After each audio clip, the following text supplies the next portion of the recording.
Now let's talk about smart filters. We're going to go back in time just a little bit. Do you remember this graphic when I was talking about adjustment layers?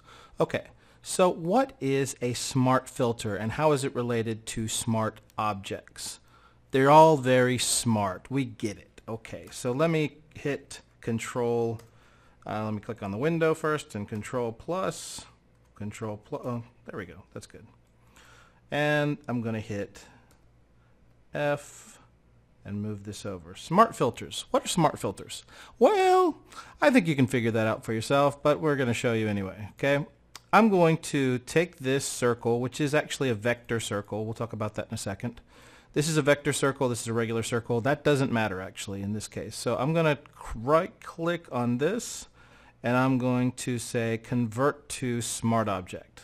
So now this is a smart object and this is just a regular raster, remember rasta, circle. This is made up of dots. Even though it looks like a vector, it's not.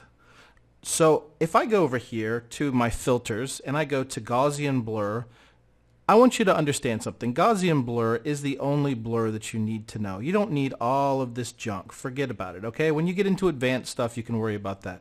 But Gaussian blur is one of the top, I would say, 5 filters that you need to know. Maybe not even that many, but just let's say Gaussian blur is the only filter that you need. All right, so let's do Gaussian blur. Click on that and we get this window. And now this orange circle is going to blur. It looks amazing, doesn't it? I love Gaussian blur. Okay, so we can blur that up as much as we want until it almost disappears, blah, blah, blah. Great, we click OK. And this forever and ever and ever and ever is going to be blurry. Now we take our smart object, which we now know is a reference to the actual circle. If we double click on it, we will see the actual circle that it's referencing, but it's a reference that is sitting inside of our layer right now. Okay, so let's go to the same, let's do the exact same thing with the smart object. We'll go up to filter, blur, Gaussian blur, and it looks identical. There's nothing that really looks different about these. But there's one big difference. When I click OK, now we have this smart filter down here. What does that mean? That means that this is non-destructive. It's not going to be a permanent change. If we look at this, you know, we can turn it off and turn it on. Click on Gaussian blur. We can blur it more. Hit OK. Do we like that? Okay, we want to go back. We want to make it a little less. And there you can see the power of non-destructive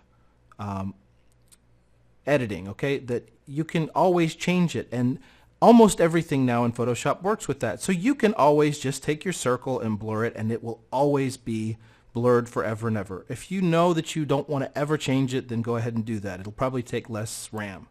But if you want to start doing things in an advanced way, remember, there's always a non-destructive way to do things.